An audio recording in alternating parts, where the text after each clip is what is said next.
All right, good evening. Okay, finally, I'm here now, and now we can finally start lah. Okay, hi everyone. Good evening once again to all who are here, MCRD committee, our partner, our speakers, donors, our performers, guests, and everyone else. Thank you for taking up time to come here on this Saturday evening. My name is Dylan. I am the MC for the day, and yes, once again, welcome to World Refugee Day 2022, a new diversity. This is an event hosted by Methodist Crisis Relief and Development in partnership with Al Shaddai Center. It is once again truly an exciting night to be here, to be able to witness all the performances, all the presentations, and hopefully we can all learn something and enjoy the night. All right, and to kick us off, I'll invite Jacob Lee, the MCRD chairman, to give us an opening speech of the day.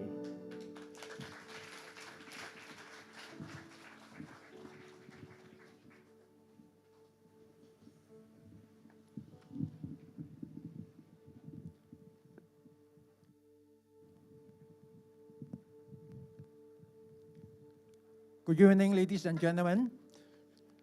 Well, I just learned two words. One is Manglaba. The other one is Hosh Amadi. I was told it's a Persian word. Okay. Selamat datang, 欢迎大家, welcome to everybody. Wow, this is a new diversity. It is a diversity in our midst. When I first stepped into the hall, I see so many children, with smiling faces. They have actually lighted up my heart, when I see these pretty children, handsome boys, and they're so lovely. And I think we will have a wonderful time this evening to watch their performance. Let me start with welcoming all of you this evening. We are in great honor to have the Bishop of the Chinese Methodist Church in Malaysia, Reverend Liu, and let's welcome him. And our conference leader, Brother Lim Wiket and his wife, our district superintendent, Reverend Peter Tiong. We have also the executive director of El Shaddai, our partner for this evening, Dr. Oiling. Our honorable guest speaker, Lillian, and Josh Hong. We have also the World Vision Malaysia, beautiful CEO, Miss Telly Leong. And to everybody, I cannot mention all your names, but we welcome you with a great heart. And we do pray that you have a wonderful time. The message for this evening, we hope to send out the message of love, the message of embracing diversity, which should be something very important in Malaysia. And for the benefit of time, I would just go very quickly. The Methodist Church, in particular the Chinese Methodist Church, have in the year 2018, September, we have published a document called Our Concerns. And in this document, we have suggested 10 points to many of the members of the parliament or the aduns that in close association with us, we have submitted our concerns to them. Probably I will mention a few of the concerns listed in this document. Okay, we actually call on the Malaysian government to provide assistance for critical medical treatment to the undocumented foreign workers, migrants, and the refugees. Number two, we urge the Malaysian government to provide assistance for education to the children of the undocumented foreign workers, migrants, and the refugees. We hope they will not be denied of the education right when they stay in Malaysia. Number three, we demand for the Malaysian government's commitment to provide the direct financial assistance for the vulnerable refugees, including financial assistance for shelter, food, transport, basic health care, education, and training for the children.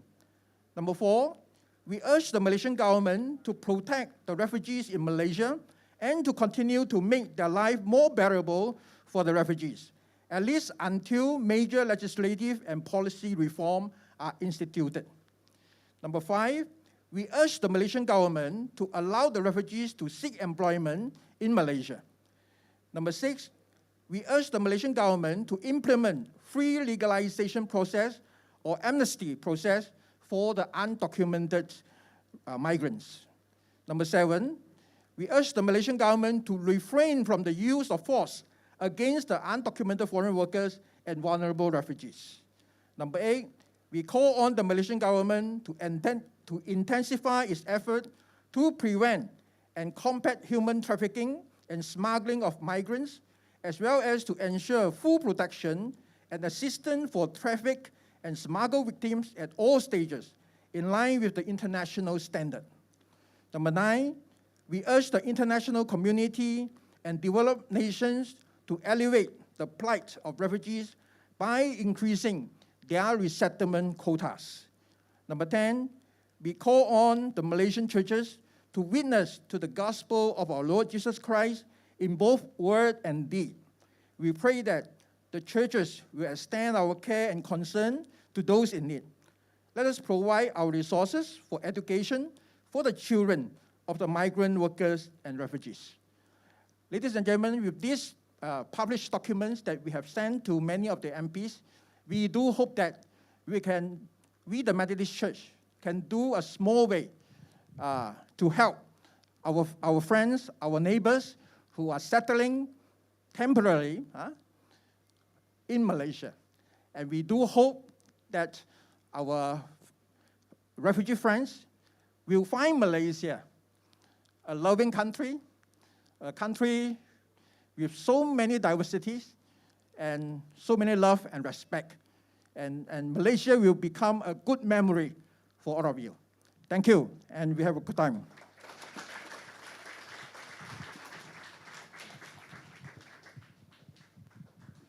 Thank you, Jacob Lee, for the inspiring speech about what the Methodist Church has been doing in Malaysia. Now, let us move on, and let's give a round of applause and welcome to our first performance of the day by Kachin Refugee Learning Center. They're going to show us a dance, and there will be a presentation as well. All right.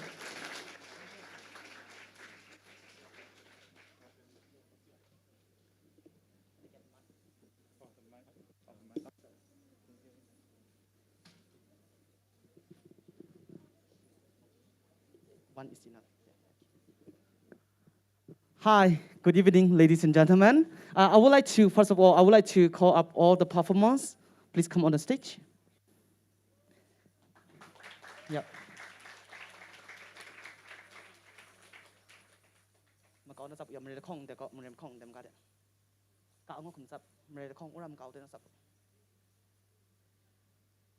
Okay.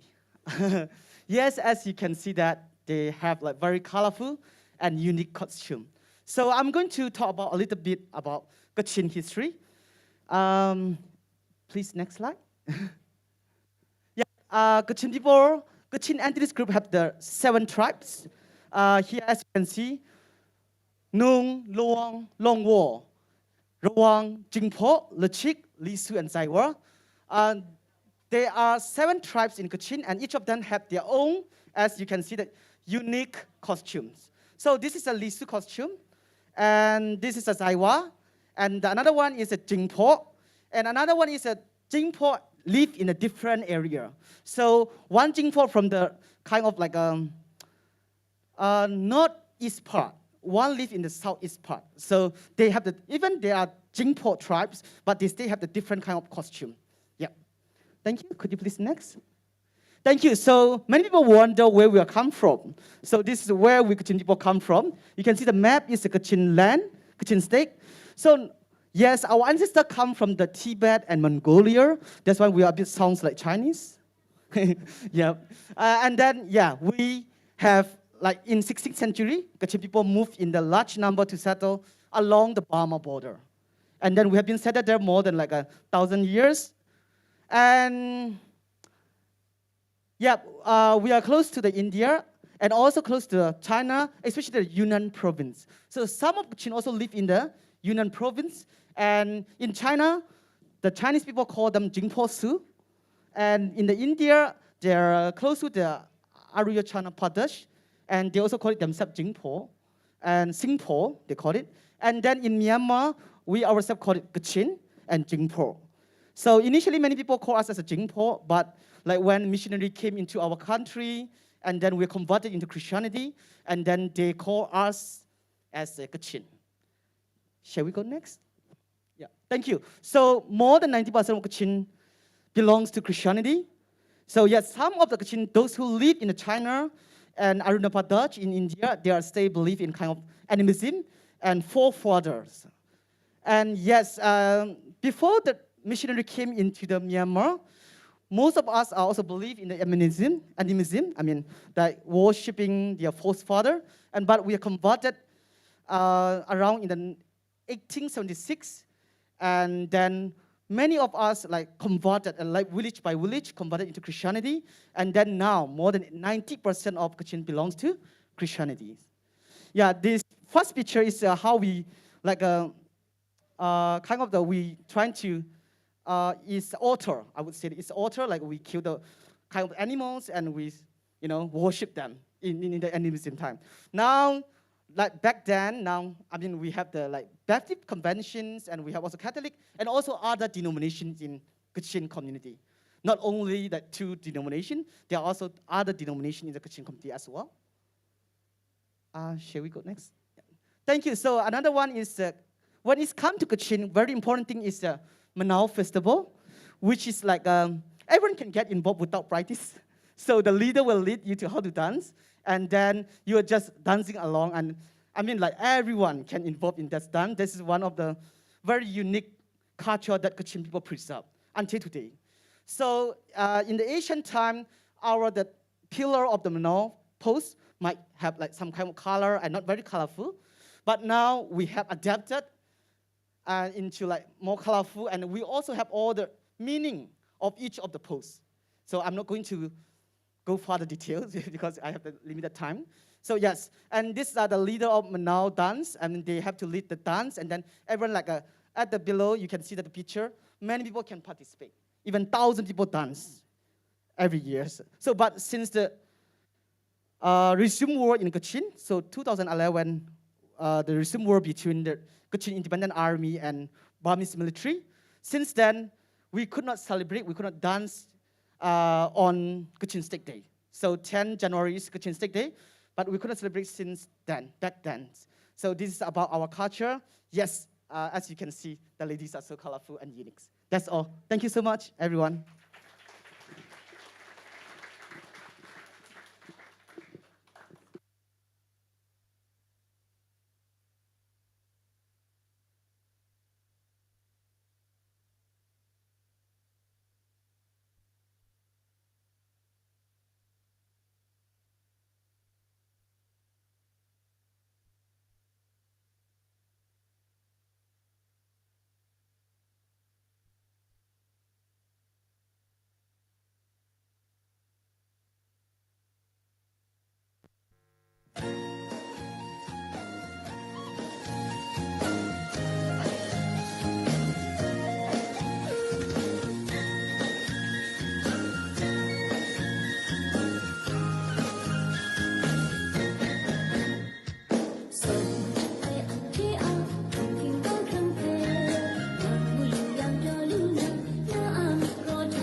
the performance. I'm pretty sure they took a lot of time to practice and even prepare their costumes as well. So hopefully we've all appreciated it.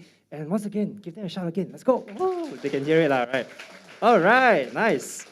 Okay, so we'll continue on with another speech. Now, with our keynote speaker of the day, Lilian Fan, who is the International Director and co-founder of Giltenu Foundation, the Deputy Chair of the Asia Pacific Refugee Rights Network, and also the Secretary of the All-Party Parliamentary Group Malaysia on Refugee Policy, who has over 20 years of experience working with refugees. Once again, let us welcome our keynote speaker of the day, Lilian Fan.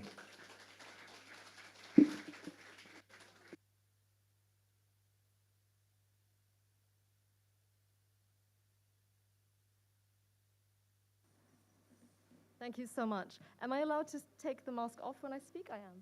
Thank you. Thank you so much. I'm really overwhelmed to be here. There's so much positive energy and an incredible amount of love that I can already feel, as Mr. Jacob has said, and it's really such an honor and a pleasure to be here with you. I'd like to really thank Mr. Jacob Lee and Dr. Ng Oileng for inviting me to talk to all of you today. I'm very humbled by the invitation to be your keynote speaker. And I'd really like to focus today on basically describing to you why I got involved in working with refugees, how I got involved personally, and what I've learned from refugees throughout my career, because I think, very often for those of us who are not refugees, who've never been displaced from our homes, there are many different reasons why we decide to work with refugees and to commit our lives to working with refugees. And I think we each have a personal story to tell. And I think it's important for us to share those, because it is, those personal experiences that keep us committed. And I also think it's important for refugees to understand how much you teach us, because there are so many tremendous things that we learn, certainly I have learned from refugees throughout my, my years working to support your communities. And I think that's true of, everyone here who is not a refugee but works with your communities as well. So, friends, colleagues, ladies and gentlemen, I think, if we look at basically my experience of getting into refugee work, it really goes back to my university days. And, I come from a background where both my parents were very socially active. My mother worked for the United Nations, and my father was a parliamentarian. In fact, he was a very outspoken parliamentarian and a very active human rights activist. So I grew up in an environment where I had a lot of awareness about human rights issues and issues facing communities, who were being persecuted or displaced through reports from Amnesty International. This was all very normal for me.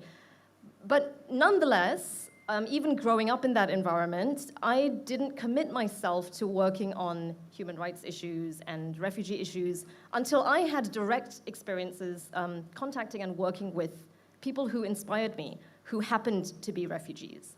And this was when I was studying as an undergraduate. I was studying in New York because my mother was working at the UN in New York at the time, so I did my undergraduate in New York. And there was, at that time, still a conflict in Indonesia, which is just our neighboring country, and that was in the province of Aceh, which is actually very close to us. It's really not far at all. You can take a 40-minute flight and we arrive in Banda Aceh. So you can imagine that actually conflict is very close, and it has existed close to Malaysia as well, even though I think so far we've been very fortunate not to see that level of conflict in our country. But I met this gentleman who was actually a human rights lawyer. His name was Jafar Sidek Hamzah. And I happened to run into him, I think it's fate, but I happened to run into him very much by chance when I was taking the train back from my university to my apartment, my mom's apartment, and happened to run into this guy on the subway from Union Square Station, And he sat next to me and started reading all kinds of articles about Indonesia. So I thought, oh, from Southeast Asia, and I was trying to practice my bahasa with him, so we started chatting. And then he told me that he was from Aceh, Indonesia.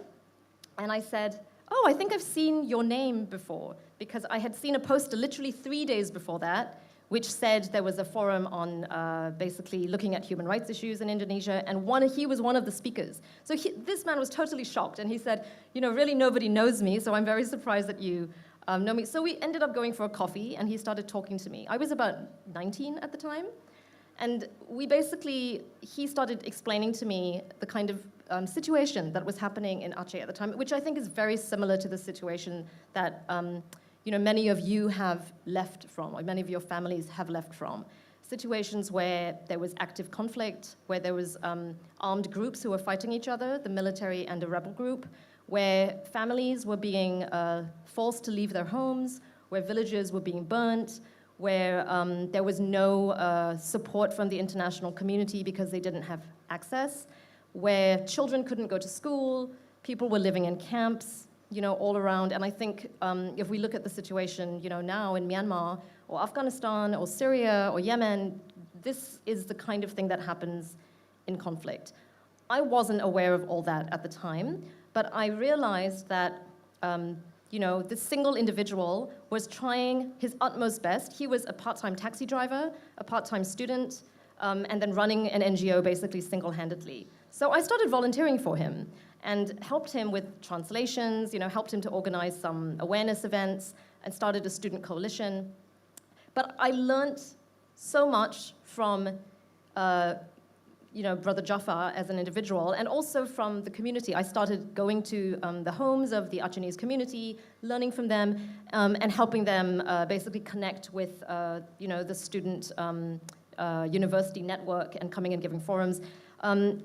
And then, unfortunately, 2 years after that, we lost Jafar because he was a permanent resident. He had married an American academic, and a Filipino-American academic, Jacqueline, and they basically had brought him over to the United States.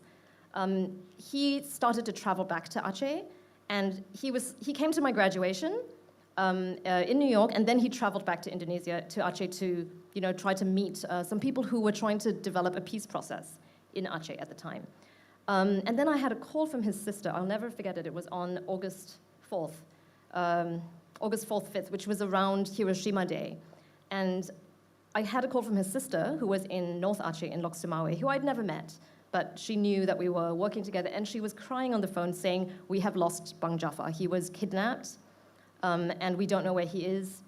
And they were panicking. So for 1 month, literally, this was actually just after I graduated, and I was supposed to come back to Malaysia, about a month later. And the plan was to meet up with Jafar in Malaysia before he goes back to the US, and he would introduce me to, the leaders of the Achenese community here. That never happened because we never found Jafar. And basically, I faced this moment where, they did find him actually, but they didn't find him alive. So they found his body, actually unrecognizable, dumped at a roadside about 60 kilometers outside of Medan, Indonesia. And he was tortured.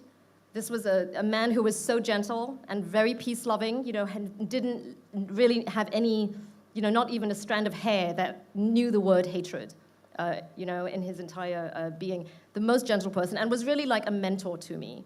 He gave me the confidence that no matter who you are, you can do something. And that was the kind of message that he gave me when I was really young and didn't understand actually how I could help. I kept thinking it's such a complicated issue, the conflict is so political, I don't really understand these things. He said, you don't have to understand these things, all you need to know is that you want to help people, and then you'll find a way. And he gave me that confidence step by step that, okay, I could try this, I could start talking to other students, I could organize something at the university, I could, try to call and understand some of the activities of the student movement in Aceh. So I started building networks that way. But unfortunately, we lost Jafar. And at that moment, it was a very, I suppose, a pivotal moment in my life because I had to make a decision if I was going to continue to work on these issues, or if I was just going to stop. Because it's a very frightening thing when somebody who is your mentor, like a teacher to me, is lost. And I made the decision, after a lot of reflection and a lot of tears, that I would continue. And I think it was the best decision I made in my life, to be honest. And that's basically what opened the path to me. It was being touched by someone and inspired by someone. And I think it's important to see how all of you, as refugees, how your lives touch us as well. Every time you share your story, every time you show us how resilient you are and how positive you are, and how much you are not affected by the hatred that is in your communities, how much you're not affected by that violence. You give all of us so much hope, and it gives us that commitment to keep finding ways together to build possibilities and futures. And I don't always get an opportunity to share like this on a personal level, so I'm very grateful for it, and I apologize if I'm getting emotional. But I do think it's so important because all of you, as individuals, as communities, you're not victims. You've all been, thrown into a situation that none of you chose. But you, in the way that you choose to live your everyday life with dignity, with hope, without giving up, that's what inspires so many of us to, commit our lives as well to working with you and helping to create those opportunities, even in situations where we don't have laws, as as Mr. Jacob said earlier, where we're really struggling to get refugee policy, formalized in this country. But none of us are going to give up. And it's a journey that we take together. I want to share just one more anecdote. So I work very closely with the Rohingya community. And, the Rohingya community is very marginalized. They haven't had access to education in any country. So in Myanmar, unfortunately, also no access to education. And then in Bangladesh, where there's more than 1 million, also very limited access to education. I met in 2015 a young boy, a teenager, about 15 years old, whose name was Hassan. And Hassan was one of the thousands of Rohingya who took a boat in 2015 to try to come to Malaysia. Malaysia pushed the boat away. They first went to Thailand. Thailand pushed the boat away. And then they came to Malaysia. Malaysia also pushed the boat away. Then they went to Indonesia, and the Indonesian authorities also pushed the boat away, but Indonesian fishermen from Aceh, in fact. This also shows you, a place which had conflict for so long in Aceh and finally had a peace agreement. These people went out to save these boats, and these boats were sinking. Hassan was on one of the boats that was sinking, and they almost didn't survive until Achenese fishermen came to take the boats into shore and basically resisted any attempt to release them back into the sea. So they saved thousands of people, and they continue to do so. Hassan was one of these kids who had a little bit of education. He had a few years of education in camp learning centers. Can you imagine in Cox's Bazar? It's a very basic camp with very poor facilities. But he made use of every single thing that he had learned. And when that boat arrived on shore in Aceh, he was the only person on the boat who spoke some English. He spoke, of course, his Rohingya language, and he also spoke Bengali, because there were also some migrants from Bangladesh on that boat. So the hospital in Aceh basically decided that he would become their interpreter. So you had this 15-year-old kid who had maybe 2 years of really basic education, and he used every single thing that he had ever learned to help do that interpretation, with the rest of the thousands of people on the boat. He then eventually started, I first really got to work with him because he came up to me one day. I spent a lot of time in Indonesia at that time, in 2015, 2016. And he came up to me and said, Sister Lillian, do you think that you could just support me with buying some notebooks and maybe some school books, because I've started a class for older, basically young adults, because the NGOs were teaching children, but there was nothing for the young adults. So he started the class himself. So he didn't ask me for money, didn't ask me for anything. He only asked for books. So of course we gave that to him. And we saw his leadership potential. A year later, he came to Malaysia, started working in supermarkets, went to Jalan, went to Maidin, went to all these places to get a job. But then he called me after about 6 months and said, I really want to work with my community. Is there a way that you can support me to work with your organization? And that's actually how we started Gatanyo Malaysia in KL, because initially the organization was started in Aceh, in Indonesia. So I founded it in Aceh.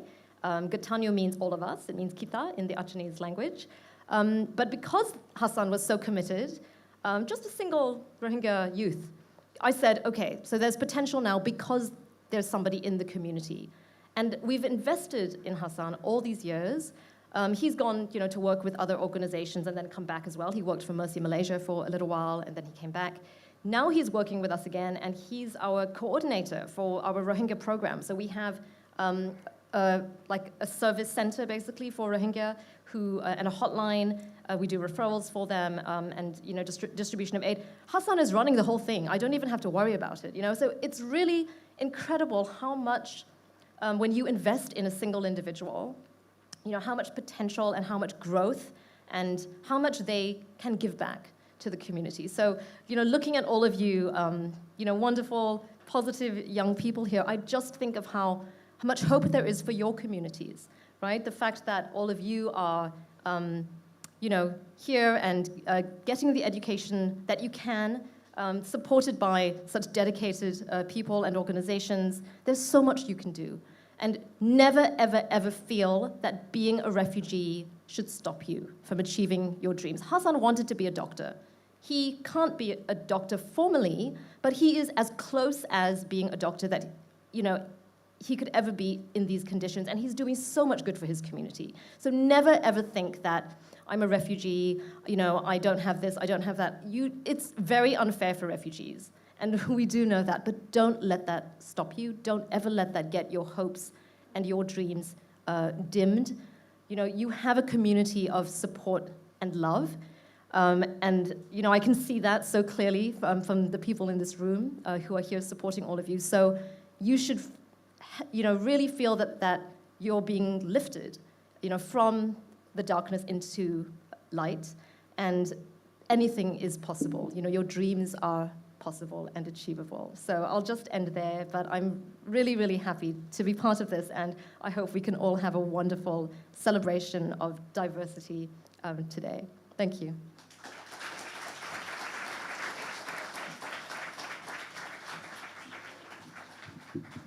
Thank you once again, Lilian Fan. I think we should give one more round of applause because she shared so much amazing stories. And once again, it's so important for all of us to be resilient, and others have shown it to us. And let us continue with another performance by 2 singers and 3 amazing musicians from Al Shaddai Refugee Learning Center. They'll be presenting one song titled How Great Is Our God, sung in English, Burmese, and Hindi language.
Thank you to the performers.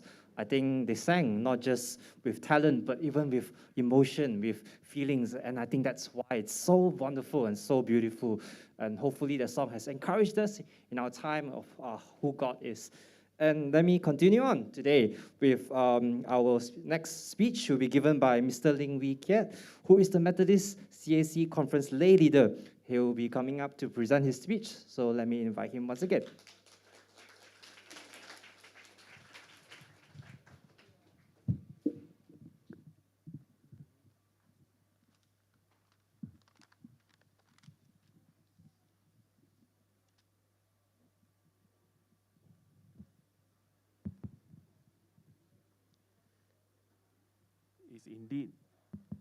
It's indeed a wonderful occasion tonight.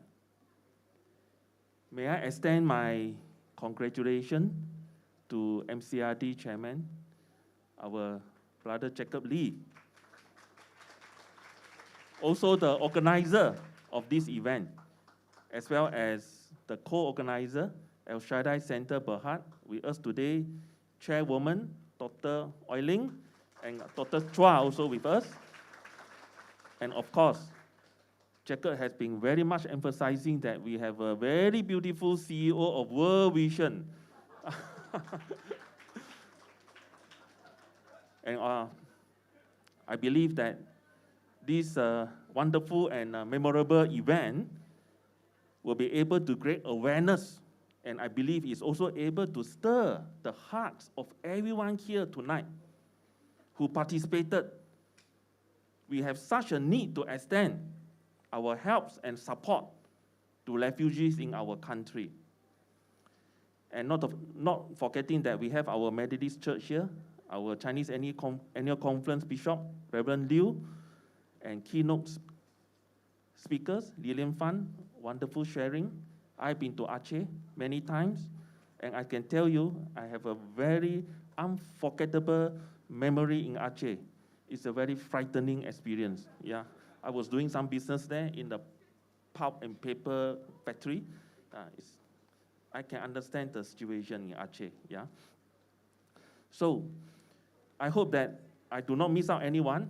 But anyway, once again, welcome everyone tonight. So just be patient with me. I just have few pages to share. Okay, you see, I'm a businessman. Since March 2020, our first MCO, I think we have gone through many, many challenges.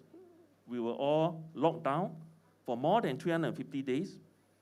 And during this period, I'm just wondering, who have been helping all our friends in our doorstep?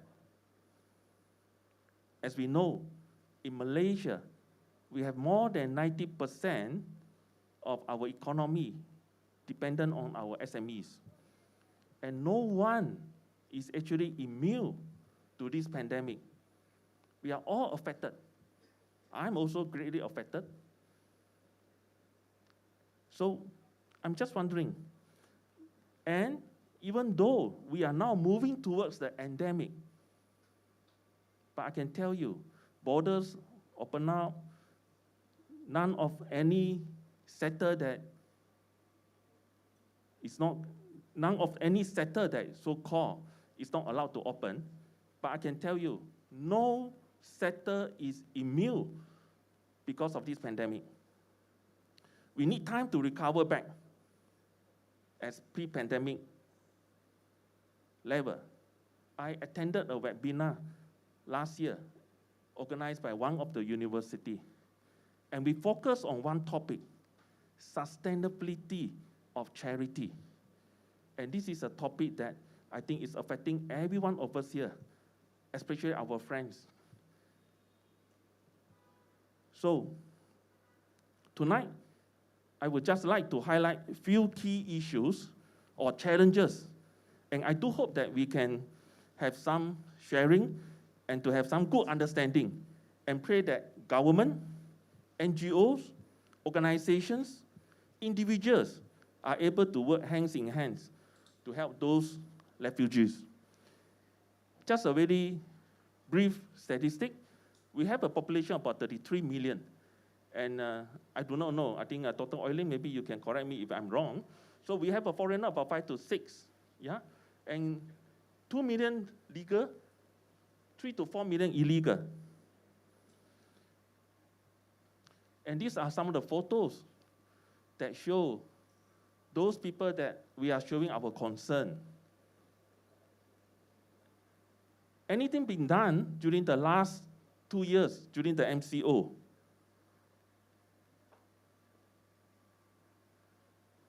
In CAC, our mission board, we have the intention to have this community center.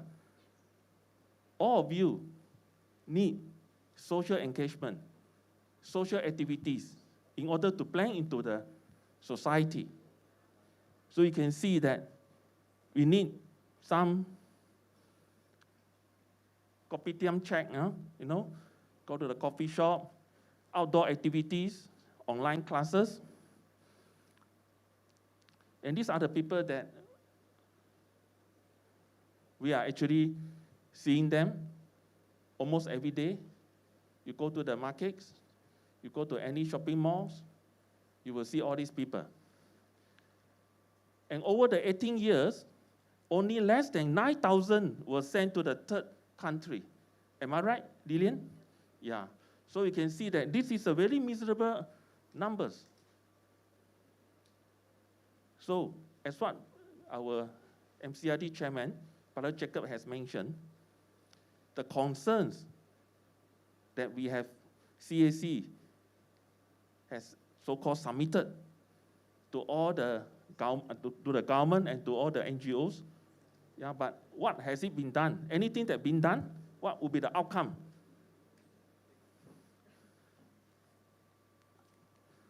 These are some of the photos to show that this is something that very basic that we can do.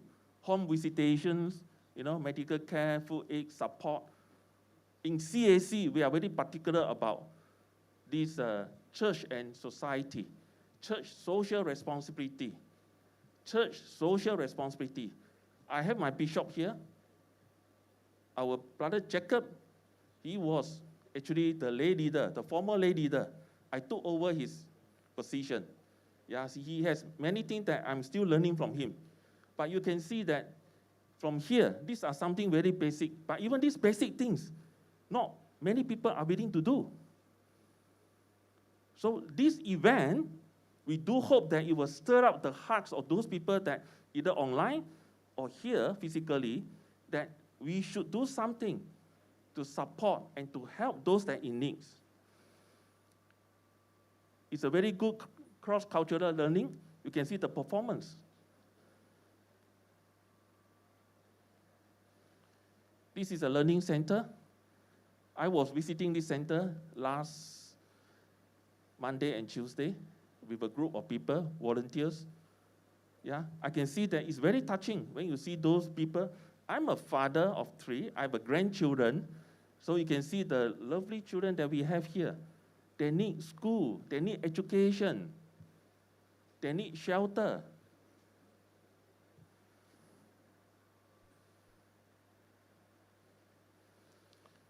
I'm going to read out a little bit of my, that's why I say I have a very shallow experience on this, we call it refugee or this. But I can tell you, based on what my understanding, we have a lot of challenges.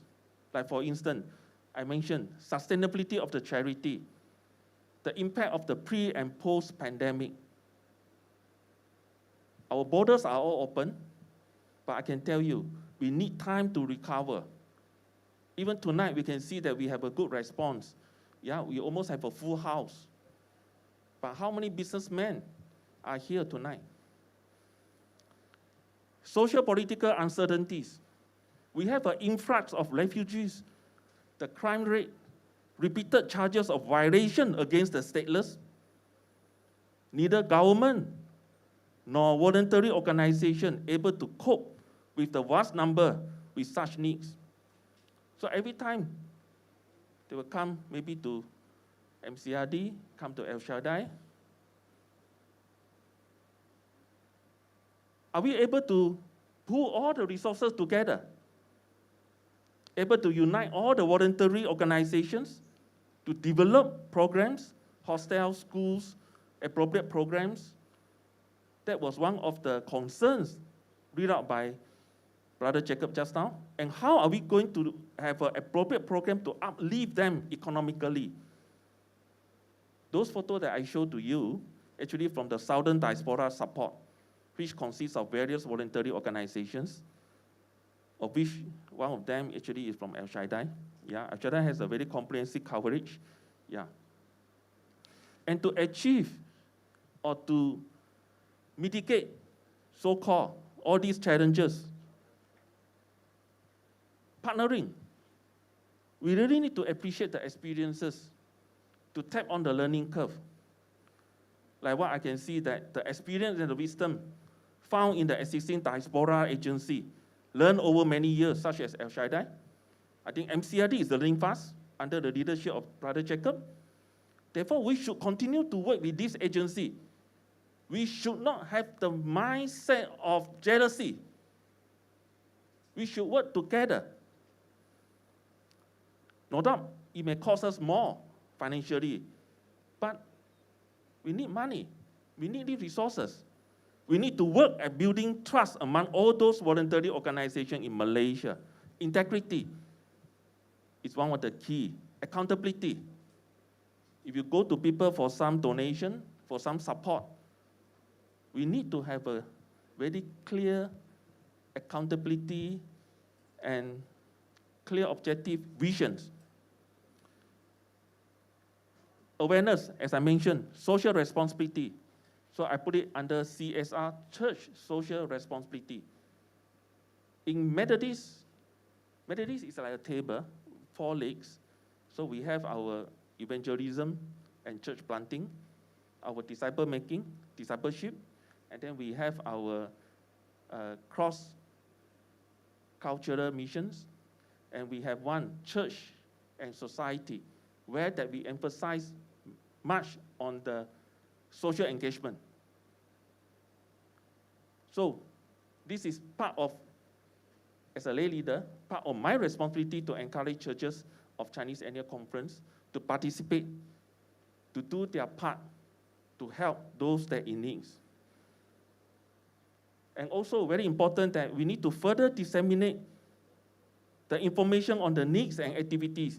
And such awareness is actually very critical and important for the attention of all our fellow Malaysians. This event, my first time that I attended this our event, and awareness is very critical.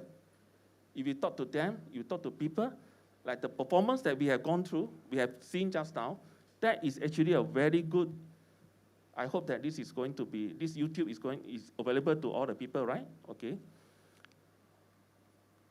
Community center, bonding, to encourage setting up of various types of homes, and one of the concerns that mentioned by Jacob, and centers to meet the needs of the orphans, old folks without support, people with mental and physical disabilities, and those that with terminal illnesses. And we are very much in lack of this. It really pains you to see small children hospitalized, father jobless, illness, terminal illness, and no one that they can turn to. And the last, regular meeting platform among all the voluntary organizations.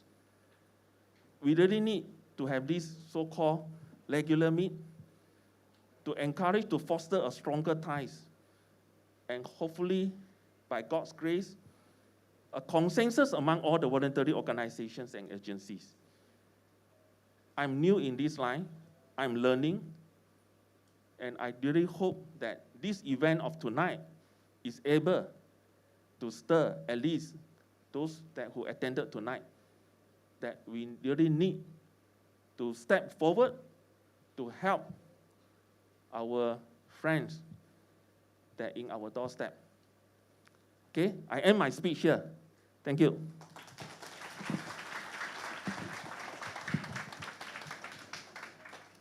Thank you once again, Mr. Ling Wee Kiat.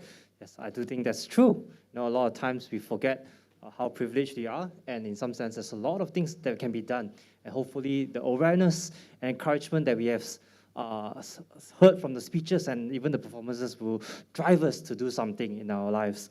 Now, we'll proceed with a video that is produced by MCRD, and it's a short clip entitled Our Story.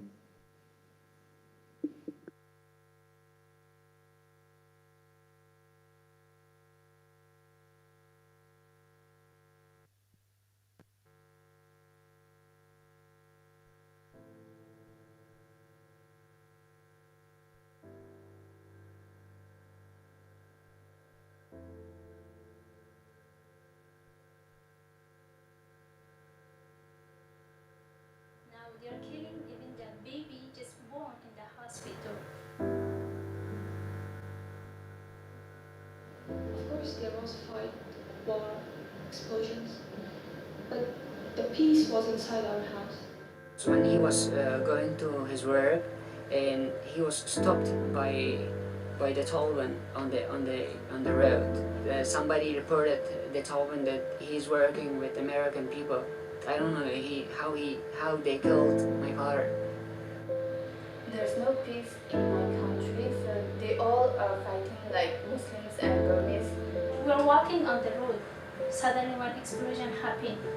There is many people just scared. And for some people, really cannot find their body.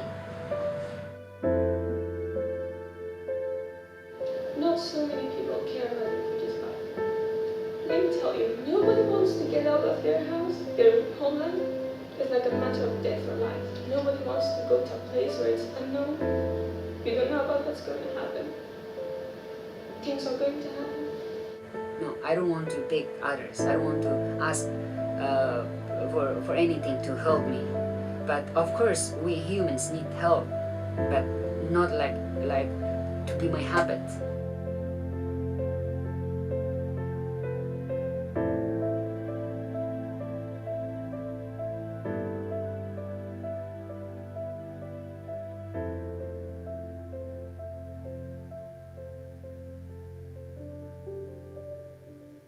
Hi, I'm Kim. I'm a teacher in Hila Community Center.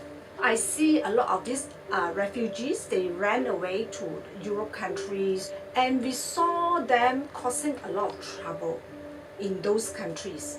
And I start to ask myself, why? Why are they doing that? And I come to one conclusion is that because of the lack of education. They are also children and people like our children, and they are entitled to education. But because they are born in Afghanistan or Myanmar, so they do not have the opportunity to. I see the thirst, the hunger, many of them have big dreams. And I do hope that with this education, they could lead a better life. Because they can be probably, I don't know, another Bill Gates, and they can be like any of our children. And that's the reason why I stay on.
Hi, my name is Asian. I'm 17 years old.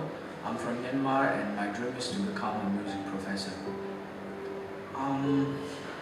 When I was back in Myanmar, I remember that I used to go to church. That was like the first time I met music.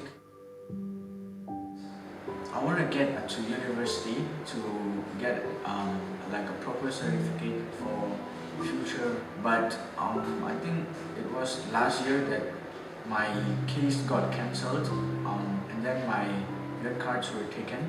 So it's like a big problem for me to take my IGCSE exam. Without IGs, it's really hard for me to enter universities.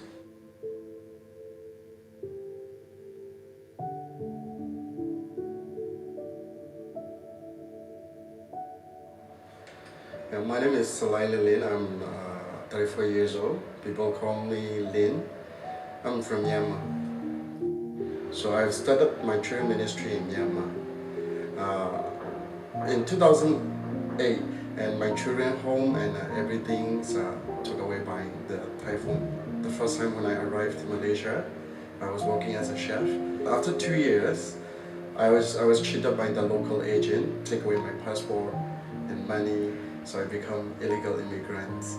At the same time, one of my friends invited to attend Myanmar church. I find out the children, the refugee children, they need help, they need teachers. So I canceled my plan to going back home, and then I decided to participate involved in the children ministry in Malaysia. Some of the children just 6, 7, 8 years old, they have to be alone in their home. Also, they have to prepare for their dinner. So, yeah, I was thinking maybe I just started a children's home for the children who need.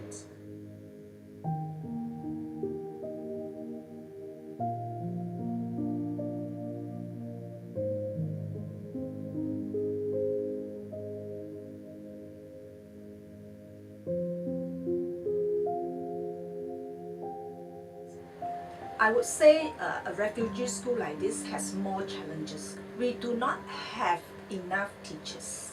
Always need the volunteer teachers for the children. That is a main problem because we cannot pay salary to the teachers, so we cannot hire teachers. So we're just depending on the local volunteer teachers who are willing to teach the children once a week, twice a week, something like that. And some of the children, parents who are working, they just provide 100, 200, depend on their situation. So we just try to use those money to eat. And then whoever I send to IGCSE school, private school or vocational school, I need to find a sponsor for them from local donors. This school is not subsidized by the government or any other bodies. It goes on until today because of the public donation, churches, and of course we look to God. He will send people that we need and finance that we want. MCRD has helped us a lot with the food aid that we give it to the children's family. The refugees is not like other people, but the thing is, I just teach my children also the same thing. They are the same, equal in front of God's eyes. So we just trying our best to stay, like other children. Discrimination is everywhere. Black and white refugees and local and foreigners, everywhere is discrimination. But I can feel that what is their gift, the gift from God, and then I can sense that what is their the right future career. So I just try to suggest them, and if they are really interested in it, I try to support them. Even though we are refugee, in front of God's eyes, all of us are the same. So I try my best for them to achieve their dreams.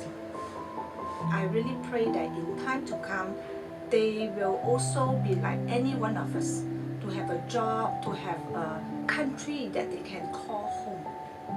Yeah, so that is my dream.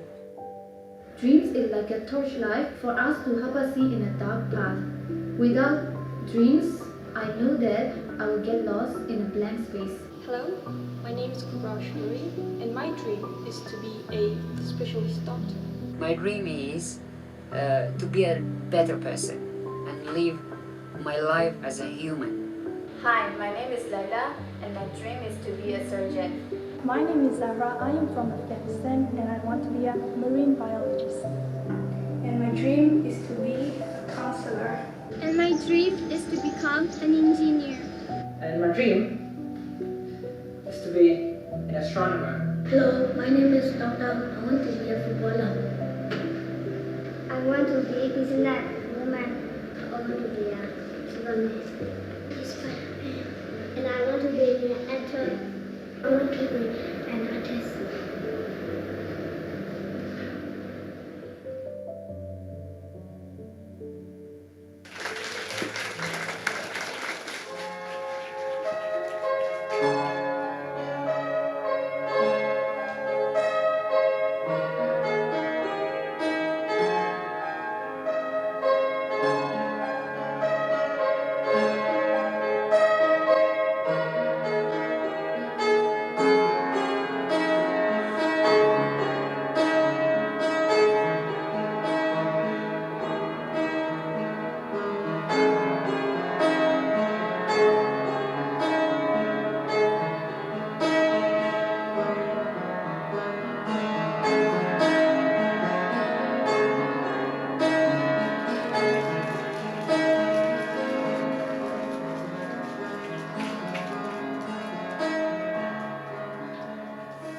All right. Yes, what a wonderful and beautiful video made just to showcase what the lives and stories are of the refugees in our country.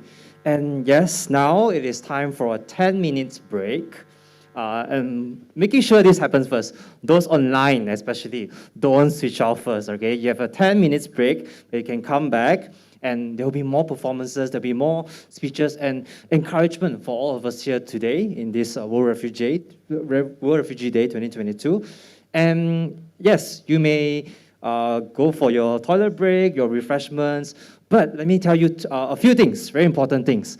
If you can see right now on that side, that corner, near the toilet, there's a lot of paintings and drawings done by some students and kids from Al Shaddai, and you can go there and see. I've seen some of it just now, and it's very similar to that concept of this is my dream. I want to be this, I want to be that.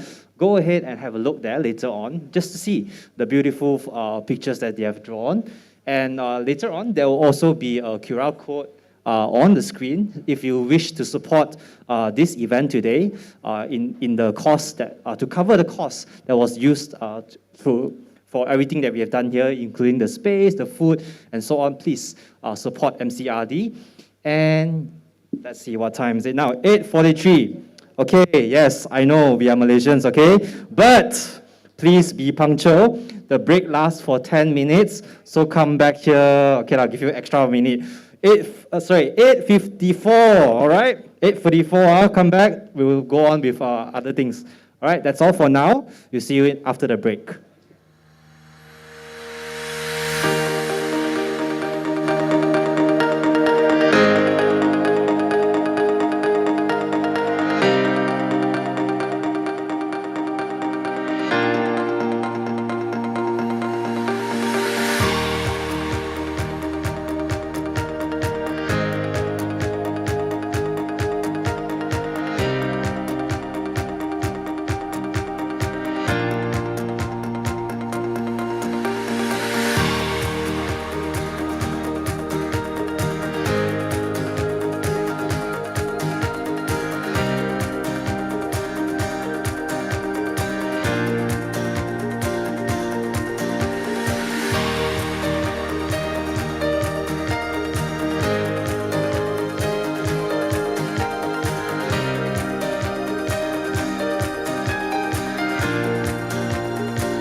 Just imagine if you are enjoying your life in your own country, you have your own sense of security, success, and your own circle of friends and community that you belong to, and that you are very happily living in this place. And suddenly, overnight, you had to leave all this and run to another place that is completely new and hostile probably, and strange to you and your family.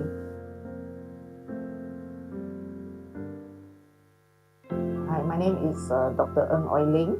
Yeah, I'm the present executive, also education director of El Shaddai.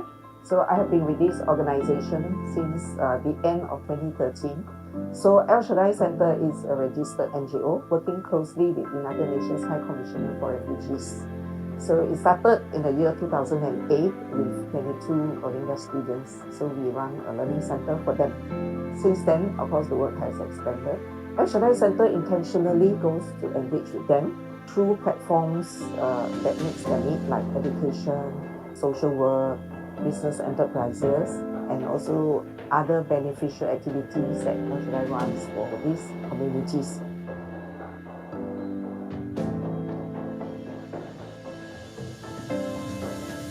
Okay, just for those who are involved, I'll need the representatives from a few of these organizations to come forward and meet Leo for a while. He needs to brief you with something. So if I call out your organization name, please send your representative to the front, all right? Seeing Organization of Malaysia, Mizo Christian Fellowship and Mizo Refugee Organization, Zomi Christian Assembly and Hope Learning Center, Dai Victoria Education, Blessed Home Refugee Children Home, Full Gospel Worship Center, and Chimnoi Learning Center. So the names of the organizations I've called, could you please send your representative to the front as Leo wants to brief you on something. Thank you. So that's probably one group. Secondly, I think there's also this group that actually. Once again, I'll just say the names of the organization. Seeing Organization of Malaysia, Mizo Christian Fellowship, Zomi Christian Assembly, Dai Victoria Education, Blessed Home Refugee Children Home, Full Gospel Worship Center, and Timnoi Learning Center. All right, once again, please come forward. Thank you. Send your representative. There is no hope of return because they were, and anyway, they never belong to where they come from. And also the hope of going somewhere is also very slim. So, so these are the group that I believe they really don't know what is going to happen, and their future is seriously very uncertain. Yeah, situation here is that we are always, in many ways, reminding them that they are not our people. Yeah, that they can stay here for a while, but they are, tumpang. Yeah, it's not like able to have a real sense of belonging in Malaysia. Eventually, this big question of who am I, will eventually surface, and they will have to find a solution.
Sehati, sejiwa.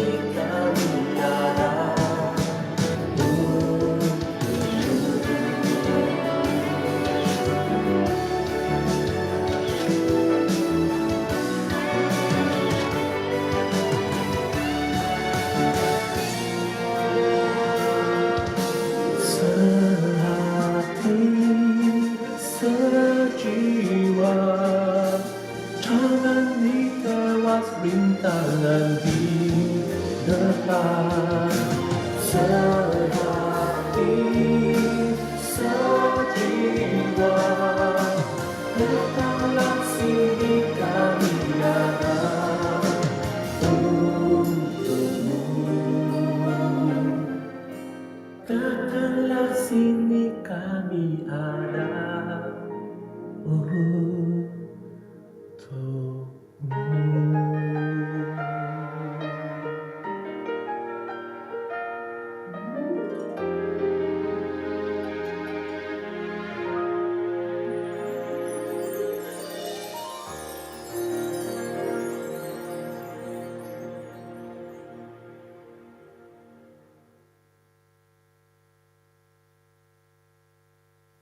My name is Sakon. I'm 20 years old this year, and I'm from Myanmar.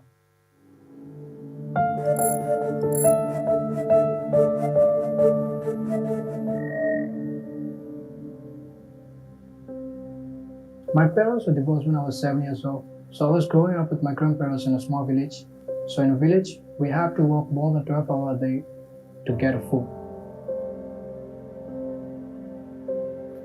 Forced displacement can happen to anyone as a result of persecution, conflict, generalized violence, or human rights violations. Hundreds of thousands of people from Myanmar have faced years of violence, discrimination, and political persecution. The resulting forced migration has since caused a tremendous humanitarian crisis.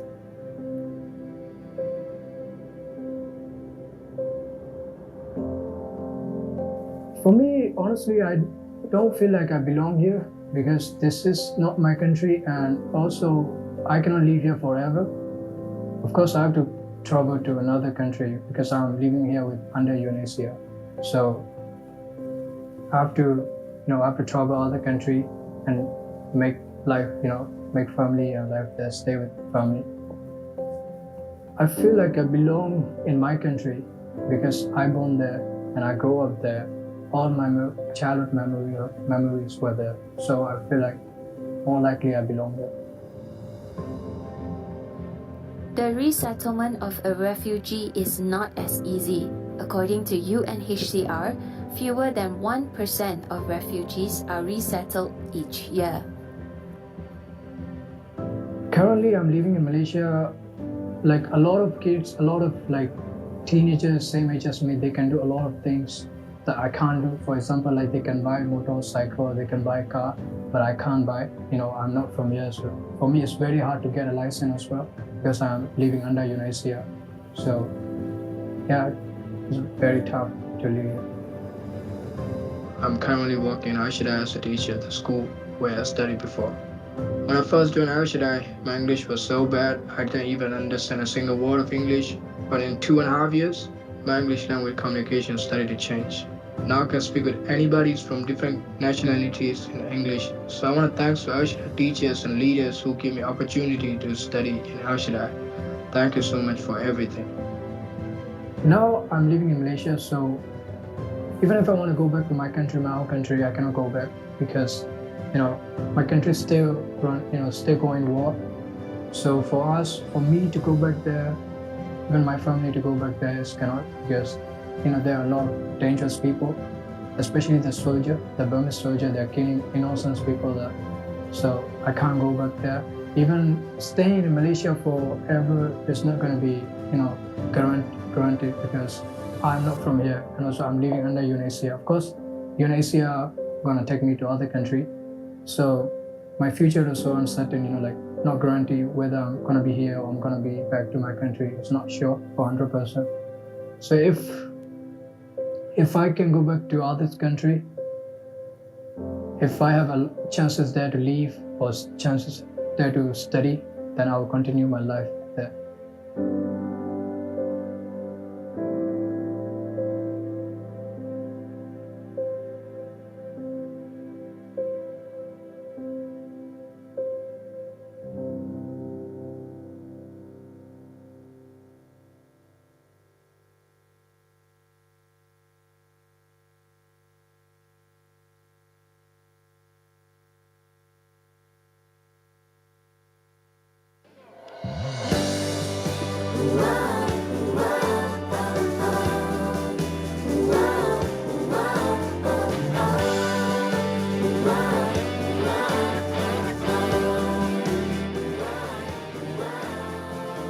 Okay.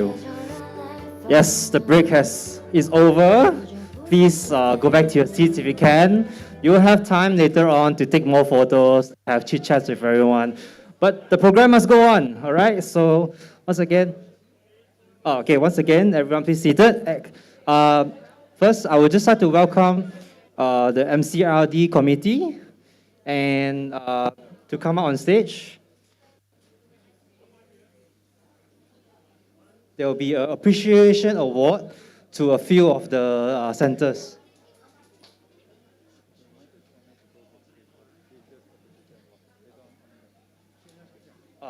Okay, sorry, just the chairman of MCRD will be on stage to give an appreciation award to a few of our partners and NGOs.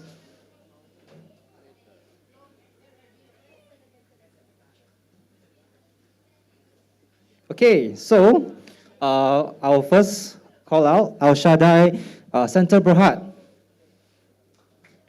Thank you, our co-organizer, for helping to organize.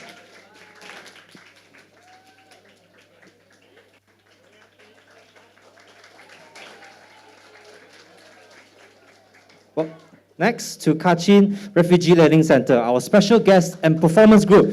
Thank you for your performance.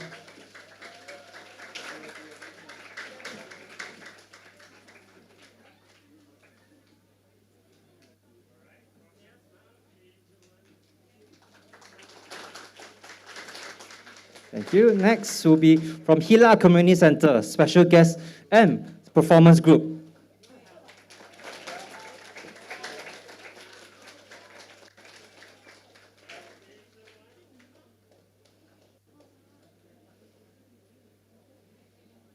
All right, next will be to Lilian Fan, our keynote speaker. Thank you once again for attending our events and giving us insightful sharing.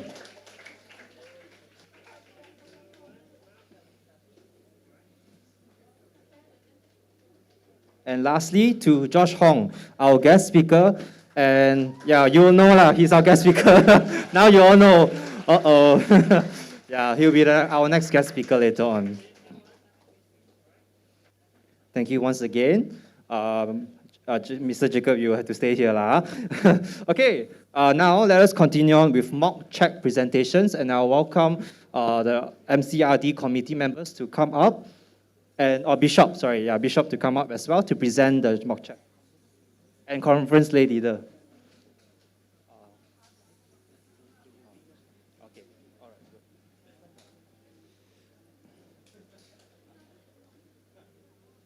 Are we ready? Oh, sorry, yeah. Please step forward a bit in front of this red color line. Yep, nice, thank you. All right, so let's start with World Vision Malaysia. They are an international Christian humanitarian organization. This amount is used to help the children in the Ukraine war who suffered because of the war, and they have also launched a fundraising campaign for this very cause.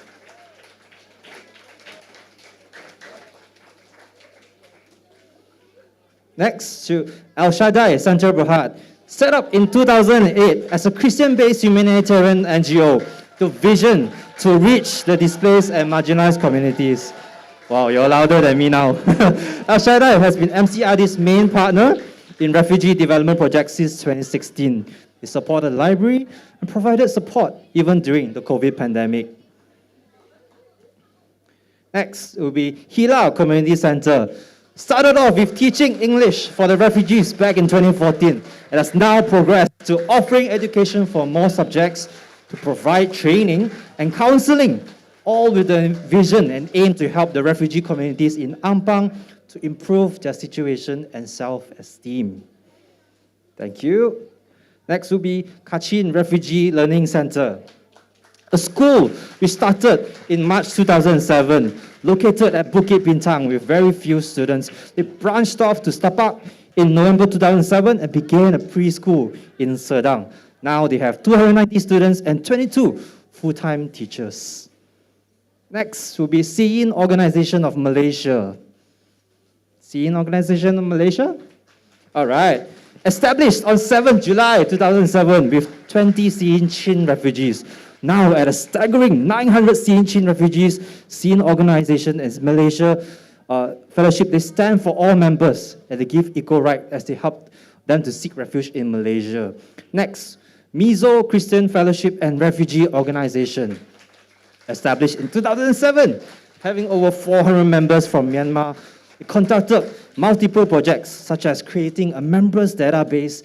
They conducted training to help them to be aware of their skills, their hygiene and values of a family. They even have advocacy between UNHCR. Next will be Zomi Christian Assembly and Hope Learning Center, a Christian-based learning center at Taman Shamlin Perkasa from Myanmar. Now currently we have 96 students, and they have the goal of teaching and training them as future stars. All right, next will be Dai Victoria Education, as well as they are from the Dai Chin community in Malaysia, who were from the northern part of the Chin state, now located in Batu Tiga Cheras. They are focused on education for refugee children, even for communities from other Chin tribe who don't have the opportunity. Next is Blessed Home Refugee Children Home, who gives shelter for the refugee children who need help by providing proper education and even vocational training to them so that they can have a bright future.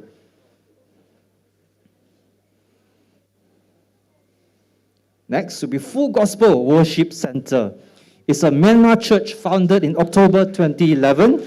Their community comes from all tribes and all parts of Myanmar. Using the Myanmar language, they are a community of 200 adults and 100 children.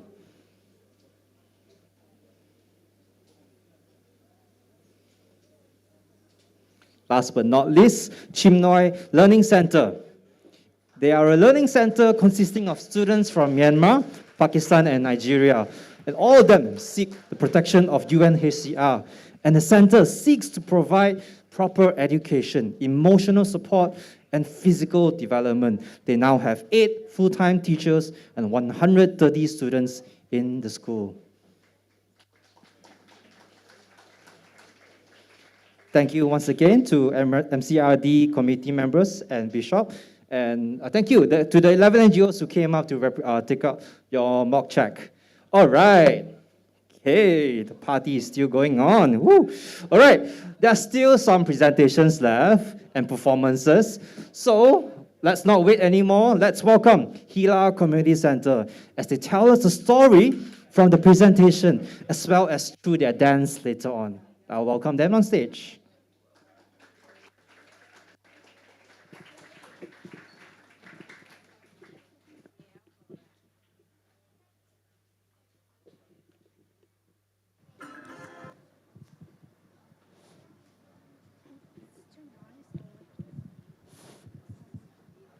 You want to try? Okay.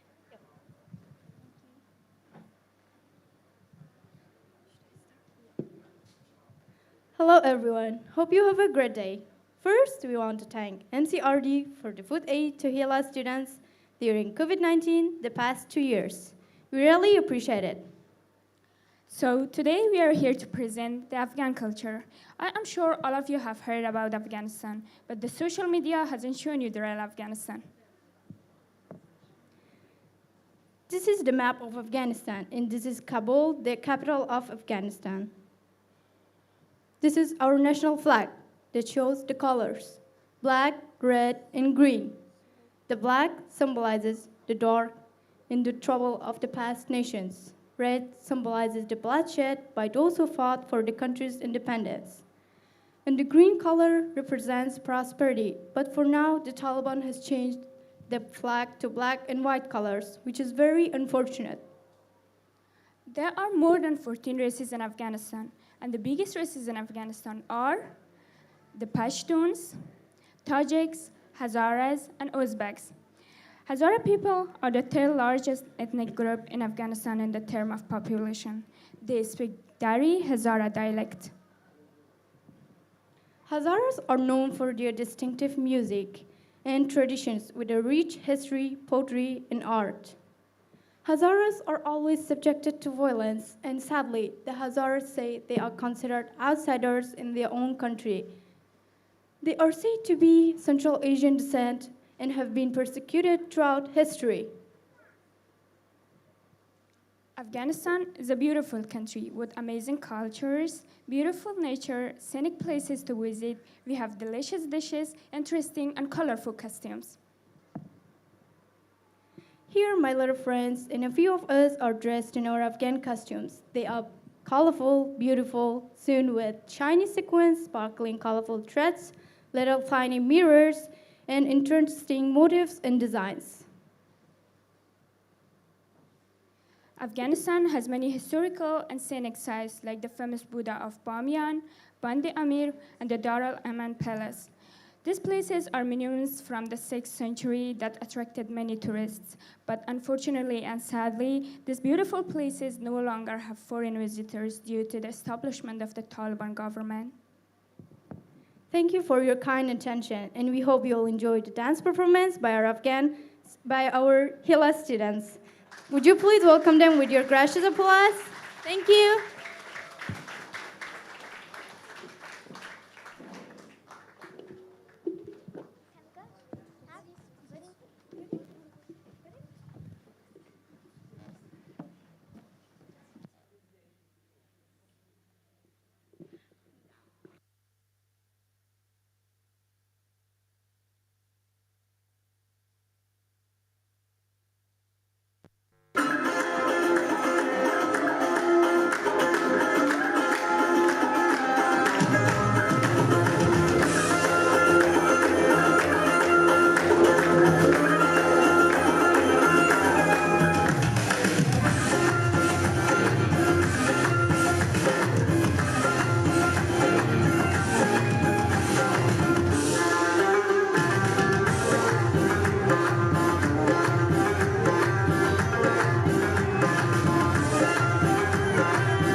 Thank you, girls, for the graceful and energetic dance.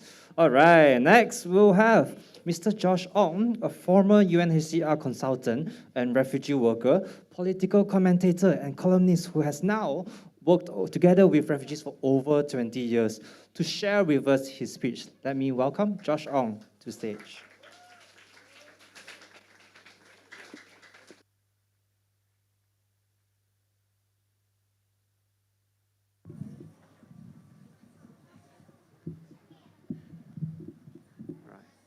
Thank you.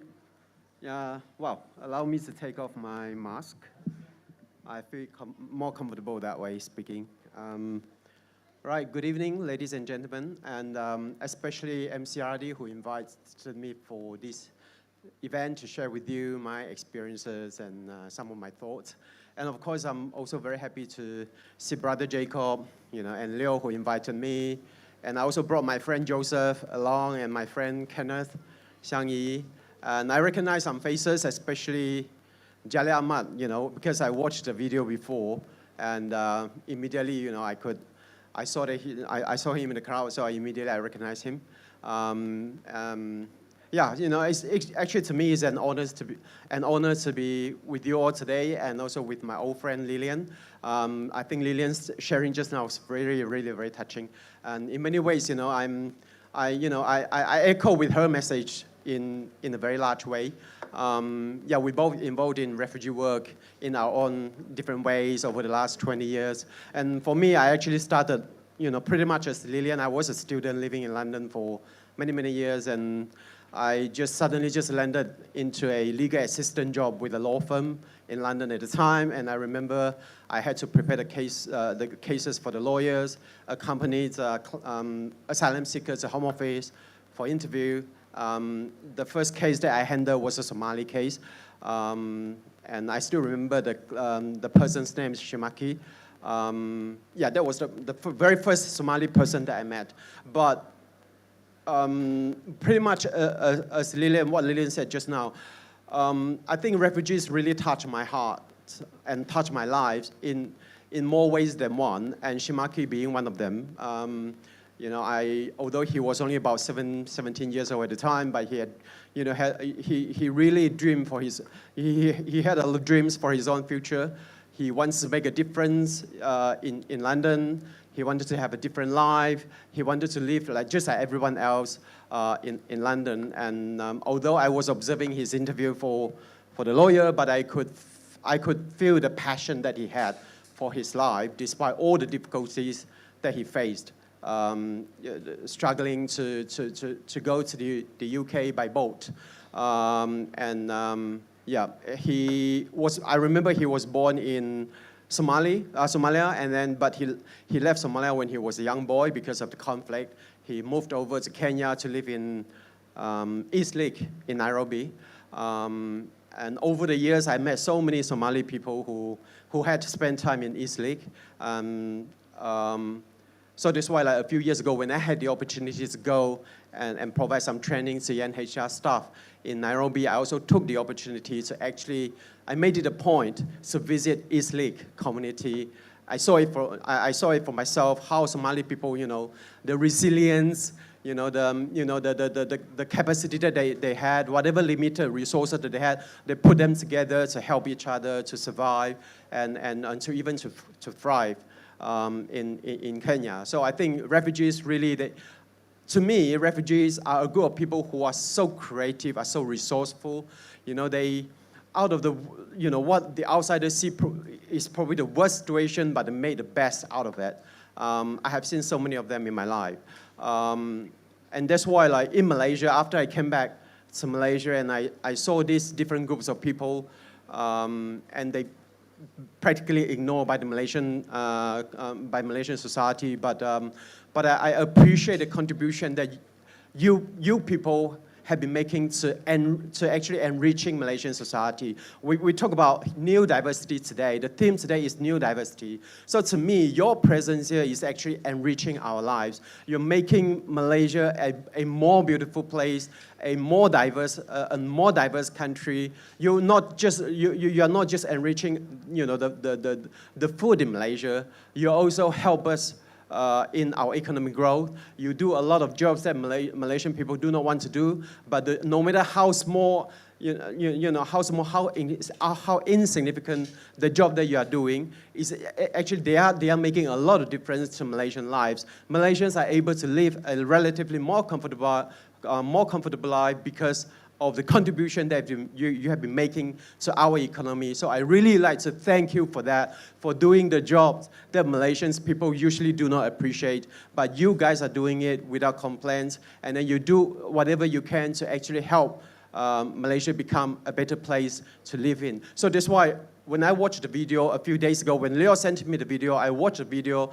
Towards the end, I was very touched by what the teacher says, that, you know, hopefully there'll be one day there's a place that you can call home. And I just want to tell you guys that you can call Malaysia home if you want to. This place belongs to you. Malaysia is a very rich country in terms of resources, in terms of cultures and everything. So Malaysia has a lot to, actually Malaysia has a lot of resources, a lot of things that we can share together with you. You know, we should learn to be more generous. Malaysians should learn to be more generous by embracing refugees communities in this country, and I want you to recognize that. I want you to call Malaysia home if you want to. But if you want to move to some other countries, that's fine with me too. But as long as you are here, I want you to be respected. I want myself to be respected as much as you need to be respected. And I want you to call this country home, because I once was a foreigner living in a foreign land, and I know how it feels to be excluded. I don't want you to feel excluded. I want you to be included in whatever we do, in whatever we have, and we share everything together. Really, this is my dream. Regardless of the lack of refugee policy, everything, I think you and I can make this place a better country to live in, Malaysia a better country to live in. Okay, at the end, I'm coming to the end of my sharing now, but I want to share with you one story, a person by the name of Hashim Muhammad, and he is a barrister in the United Kingdom, in England to be precise. And he also went to England as a refugee at the age of 9. He also spent time in East League. And today, he's an environmental lawyer, doing a lot of court cases involving environmental issues and all that. And he's been through a lot of hardships in London growing up as a refugee kid, but he made it. And I want to share with you, I like to use the example of Hashim Muhammad to encourage, no matter how difficult your situation is today, never ever allow your imaginations to be limited by your circumstances. Be brave, dream big. Even like what Jalan Ahmed says in the video, I want to be a better person. That's fine too. You don't have to be a successful doctor. You do not have to be a famous engineer or whatever. You just want to be a better person. Fine.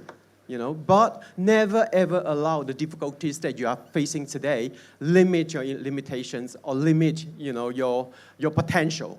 Yeah, live as a person just like you, just like me, just like everyone else. And this country is so generous. This country has so much to share, and I want you to be part of all this. And this is my message to you, and I want to celebrate today together with you because you have taught me so much. I have learned so much from different refugee communities over the years. So I feel that I really can feel the difference the differences that you can make in Malaysia going forward.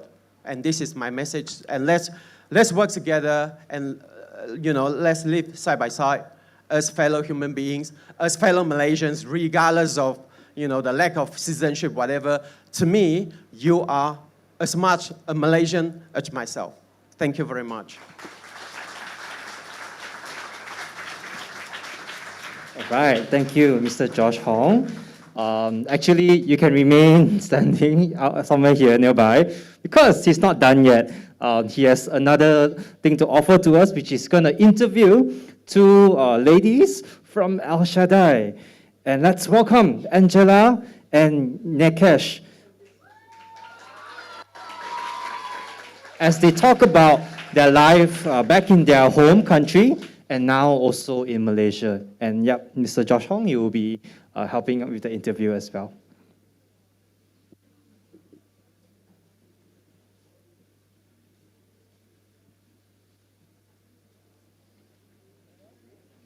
Give us a few seconds to wait as it's set up.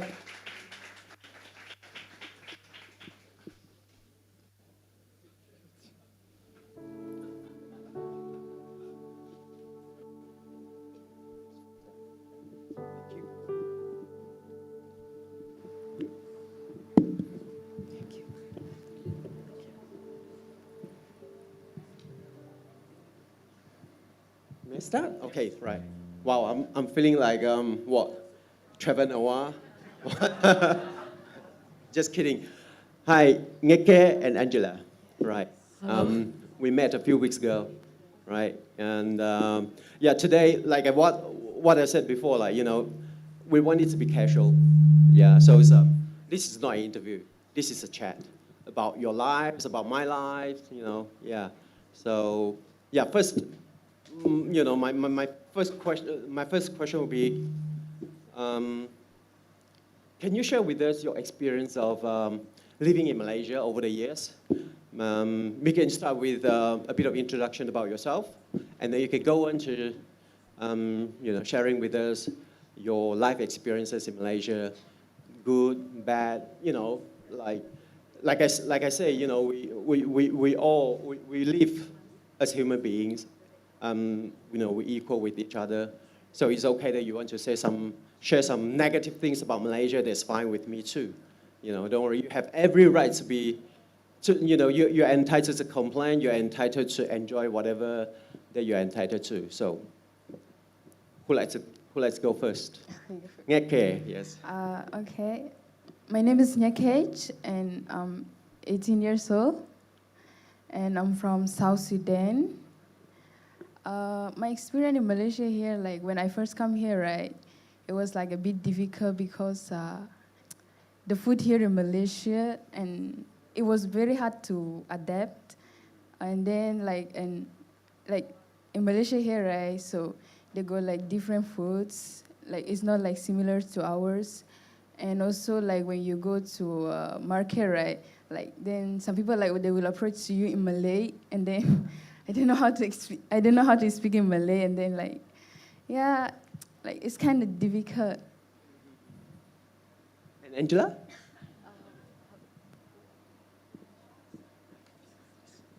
My name is Angela, and I'm from Myanmar. And for me, I'll say the first thing I notice is it's really very different from what I came from. From Myanmar, we drink from the well. Yeah, we pump it through. But here, the first thing I notice is that the water tastes very bland. Yeah, but for the food, also, I live in my household, Myanmar household, so not very different. We also eat rice, so not very different. Yes, that's all, I think.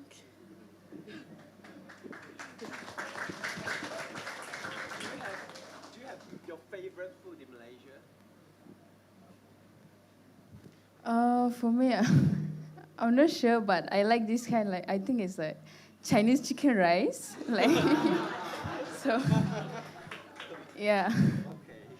For me, I like anything that related to noodles, but my favorite all of the time is pan mi, chili pan mi, yes.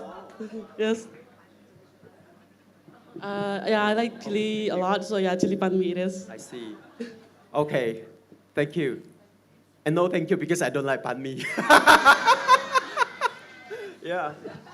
But my parents used to run chicken rice store, so thank you again, Ngeke. But is there any food that you don't like? Be honest. There are a lot of things that I don't like about Malaysian food as well. Yeah. I think I don't like nasi lemak. Yeah. And because nasi lemak, right, it got like fish. Yeah.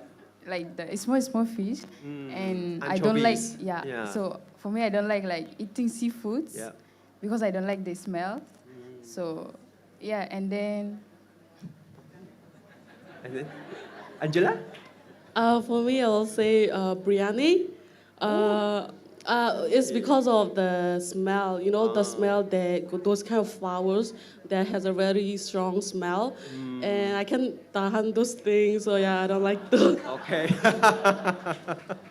Well, I happen to like both nasi lemak and nasi biryani, right? But that's just me. Then, okay. The second question is, I'm pretty sure that both of you have a lot of talent, right? You probably don't realize, but you know, but I'm pretty sure there are something that you can do better than others.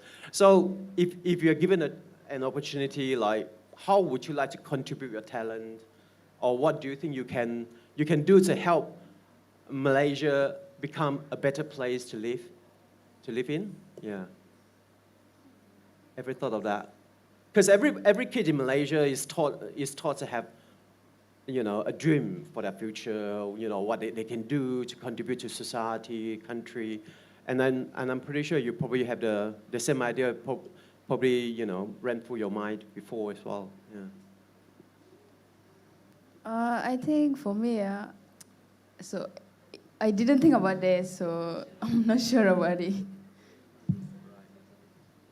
For me also, I don't really have that kind of dream yet. I mean, I have a lot, but I don't know which one and what to do yet. But recently, I am kind of this situation, very bad situation, and so that kind of I once like helping people when they were facing troubles. So that's like reason, dream, yeah. Thank you. Okay. But actually, I think I don't know whether you know you realize or not. A lot of Malaysians also have dreams about their future, and they often, you know, realize their dreams overseas. Right? They probably do not have the opportunity within the country, but they found, you know, some other countries to be a place where they can realize their dreams, which is why I asked the questions, because like I'm pretty sure that a lot of our refugee friends here today also have dreams for Malaysian future. So that's why I like to know, like, you know, what kind of idea they have about living in Malaysia and making Malaysia a better place to live. Yeah. And okay, now we can move on to the last questions. And really, I think that this last question is to me is the most important question. What do you think that we and you can do to bring us closer together, to understand each other better, you know?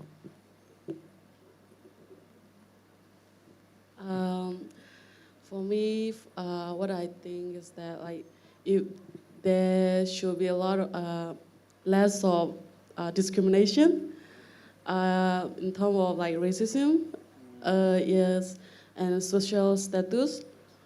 Those are what I think. If we will be more inclusive and like think of treat other like you want to treat yourself.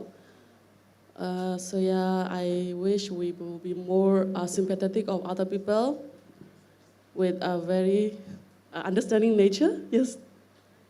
Thank you. Okay. Yeah, I think like what Angela say, like we all right, so we need like to treat each other like the way that you want to be treated, right? So that because if we all come together, right, so we can make like a very big impact for others, and then like if we all also come together, so we can do so many things together. Yeah. So I think if we see ourselves and then see others like the way that you will be, the way that like you would like that people to see you, so it will be good, like, you know, like for example, like sometimes like, you know, in some Malaysian school, right, like they don't let like others people like foreigner to go to their school. And then also like sometimes, right, when we go to train, right, like sometimes when I go to train and then I will go there, like people like will be like looking at me like, you know, like someone like, you know, different from them. So if you see, you need like to see people like the way that you want them like to see you at the same time. So if we all like we see each other like the same their way, so it will be good, and then we all like can be together like and then do something good for others, and then like we can do a very good thing. Thank you, Nike. So, yeah, I think to be very frank, even within Malaysian society, so there's a lot of discrimination going on. So I think it's just human nature. But of course, like being, you being not, having been born in Malaysia and all that, and then because of your status, you probably face a greater hurdle. You experience a much more, clearly in your life and compared to other Malaysians. But I think discrimination happens everywhere, within every community. But there is a challenge that we all have to overcome. So that's why today I think to me, it's really an honor to be able to speak to you, to share our experiences. I think there's a golden rule in humanity which goes like, do unto others what you want others do unto you, right? So yeah, we learn to accept each other. We learn to understand each other better. If you don't want to be friends with me, it's okay. But I will still respect you. You can still you can still respect me. I think we just we just be respectful with each other. I think that's the most important thing in life, right? Regardless of status, regardless of country of origin, and everything, right? Yeah, sure. For me, I would like to say one more thing about Malaysia, is that to be honest, being here is a lot more easier than being in my back home country. I got a lot of, I got to experience freedom. At least I get to express what I'm thinking, and I have a easier lifetime here. Don't have to worry about what to say, what to do compared to my country. So, and here I grew up here, so I really like Malaysia also. And yeah, thank you. Thank you. I think. Okay. Yeah. I say I think I can add something like to what Angela said. Like here in Malaysia, right? It's good like compared to maybe to Egypt, because before I stayed in Egypt, right? Like if you wear short, right? Like people, they look at you and then maybe like sometimes they bully you because like you're wearing short one. But here in Malaysia, right? Even though like there are Muslims here, but they still like can respect like the way that you want to wear and then be yourself and then do whatever you want. So nobody care about that. Good. Thank you. Really, we appreciate that. I appreciate that definitely. But regardless of everything, never ever feel that you are a lesser person. I think we are all equal in God's eye. Whatever religion that you believe in, we're all equal in God's eye. Never ever feel that you are a lesser person because of the circumstances, of the status, whatever. We are all equal, right? All right. Thank you. I think that's the end of our chat. Right. Thank you. A big thank you to them both.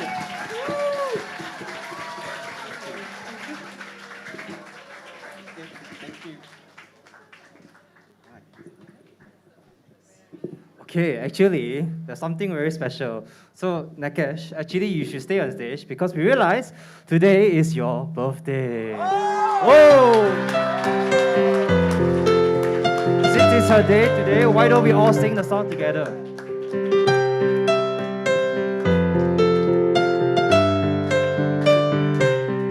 Happy birthday to you. Happy birthday to you.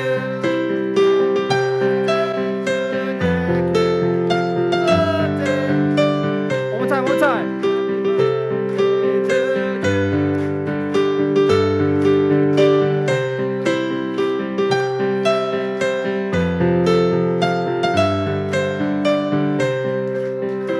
Yay! Thank you. Do you have anything more to say? I would like to say thank you for everyone. I'm so happy I don't know how to express myself, but I'm so grateful for what you guys just do now. So thank you so much. Yay. All right. May God bless you. Thank you as well for playing the piano beautifully. All right, as they bring the heavy chairs down. Thank you once again, Mr. Josh Hong and Angela and Nyakesh for coming over to have a chit chat. You know, I liked it. Of course, I was a bit sad that you don't like nasi lemak, but it's okay. Everyone has different preferences, all right? Okay, let us move on with our final closing speech. It's not the final thing, but the final closing speech by Dr. Ng Oi Leng, who is the Executive Director and Education Director of Al Shaddai Center Berhad. Let's welcome Dr. Ng.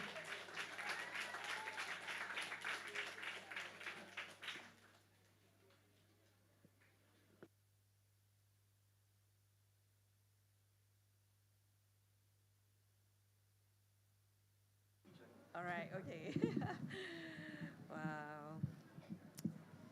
Wow. A very good evening to all of honored guests and all of you here. Yeah, I am so glad that I'm a part of what is happening today.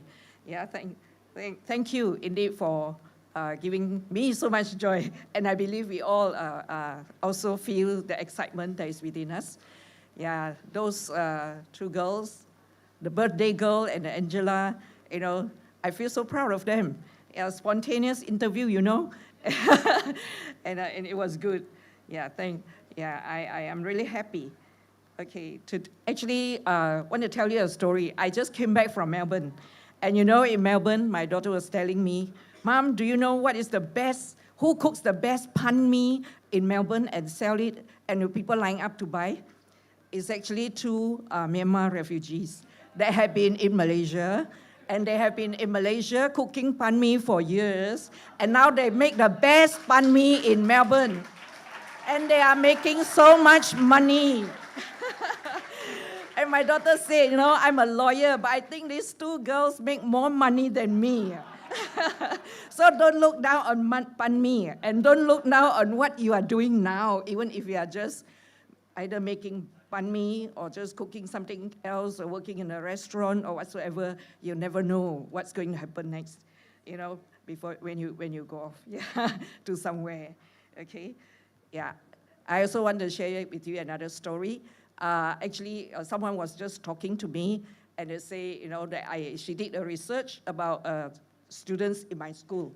And there was one question to ask, what is your greatest desire? He asked one boy. And he said, you know, what I really wanting to do is to be able to play football with Malaysian youth.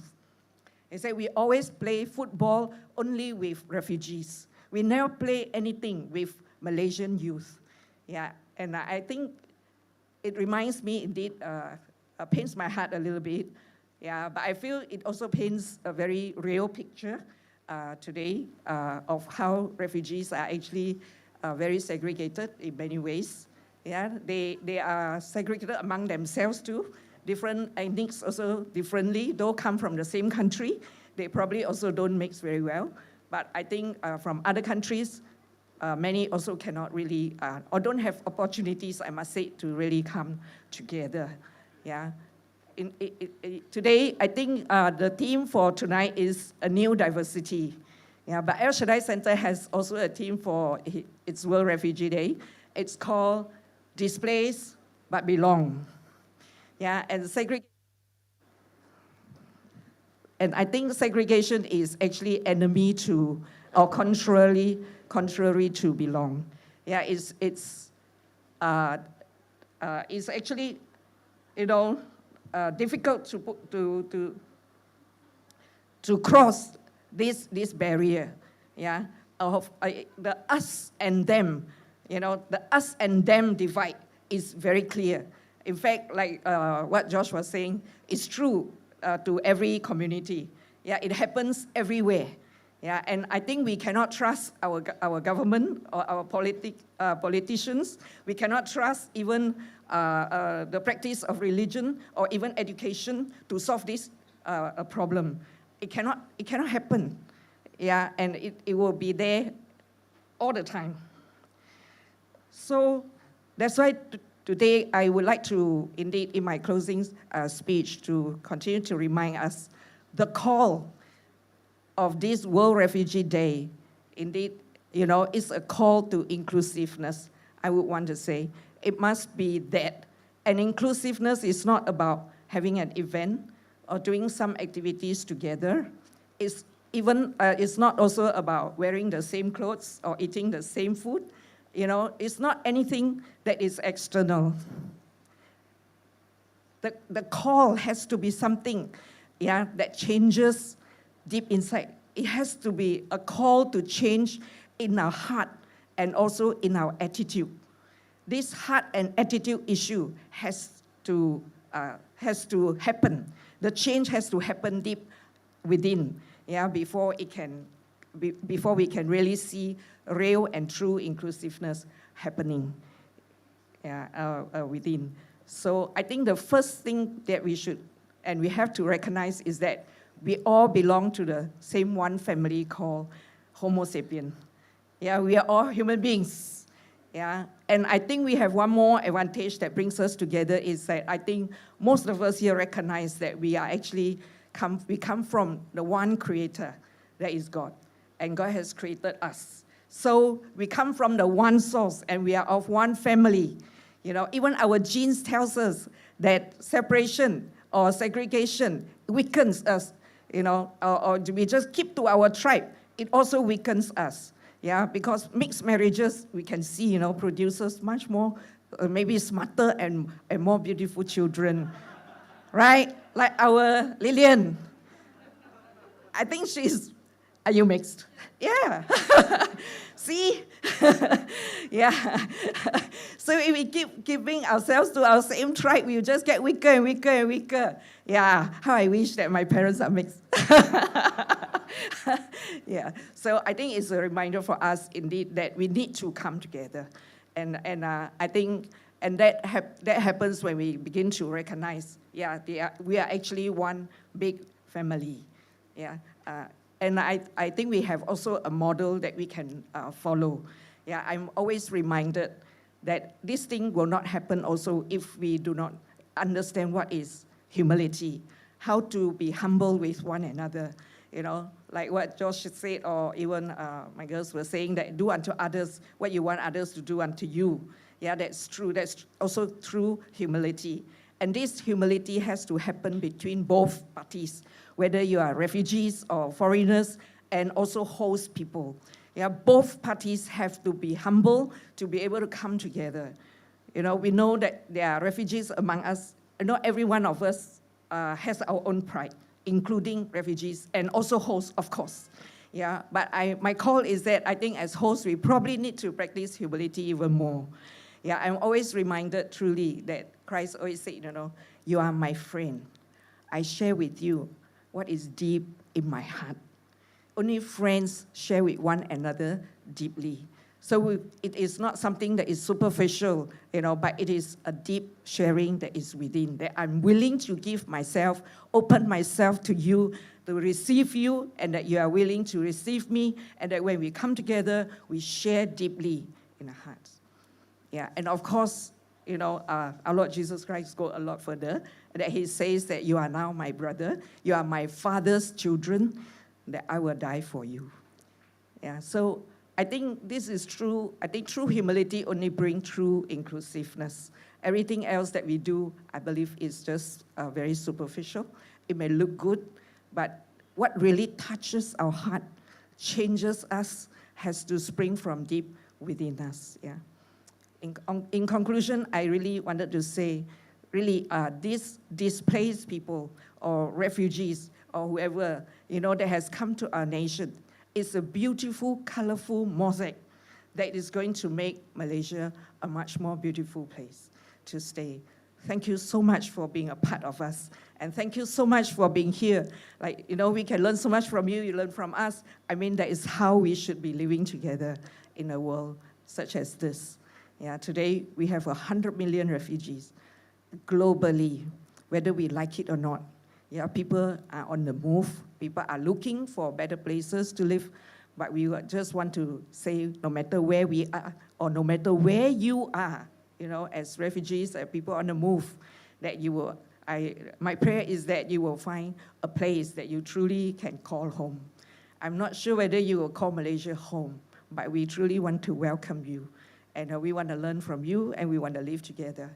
And we want to truly open our hearts to say that we can share with you deeply what is within us. Thank you so much. Yeah.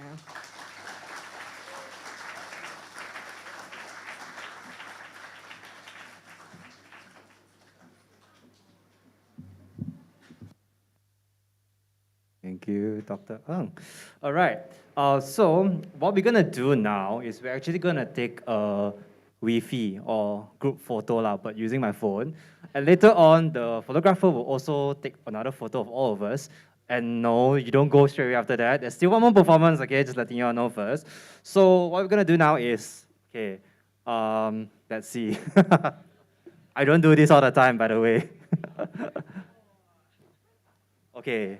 I'll try my best to fit everyone in. Okay. I am really not good at this, by the way. Okay, I'll try my best, yeah? 1, 2, 3. I try my best, okay, guys. I'm sorry. I don't have a good phone either. And yes, the photographer will continue. All right. Okay, he will give us the cue, yes. All right. Okay, everyone look at the camera. Look at the camera, the lens. 2, 1. Okay, One more. 3, 2, 1. All right. Thank you. Okay. Yes, we have reached one more final program, which is the choir. Oh. Okay, let me welcome all of them up first and give you some brief background. They are actually in an accelerated program, learning program, because they didn't have the opportunity during their preschool and their primary school days. So now they're here to perform with us a song called We're the Light of the World. Let us welcome the choir performance.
Okay, yes, once again, thank you to the students of El Shaddai Center Berhad for that lovely and wonderful song, choir performance.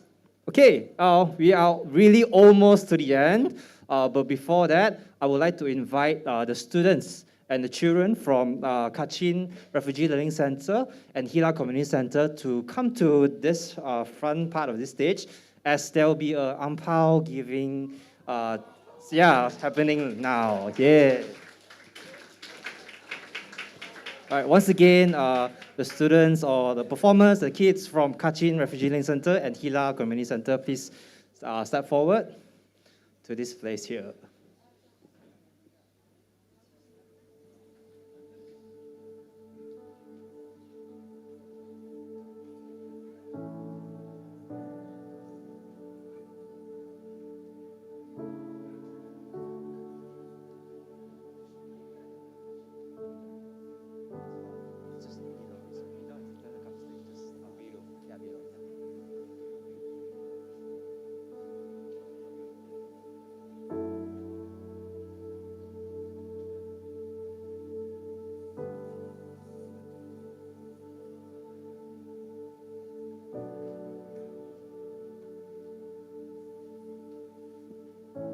All right, yep, one by one.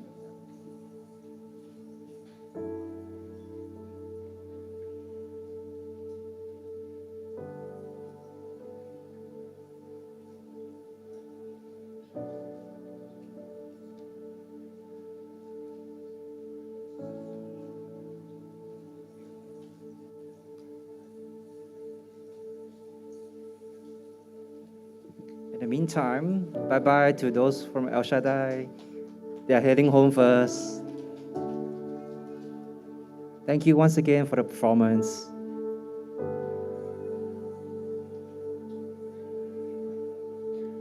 Okay, thank you, Dr. Ng, and thank you for all the students who came. Okay.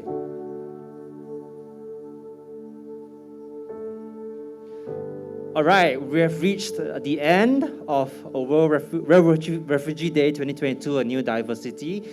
Thank you once again for all who have come, all who have come to listen to the speeches, to the speakers, and enjoy the performance as well. Of course, thank you everyone who has played a part in making this day happen. Yeah. And yep, you may leave, you may be dismissed, and you can still hang out here as well just to talk and chit-chat and take more photos as well if you like. All right, that is all. Thank you once again. Have a good night and safe trip back home. Thank you.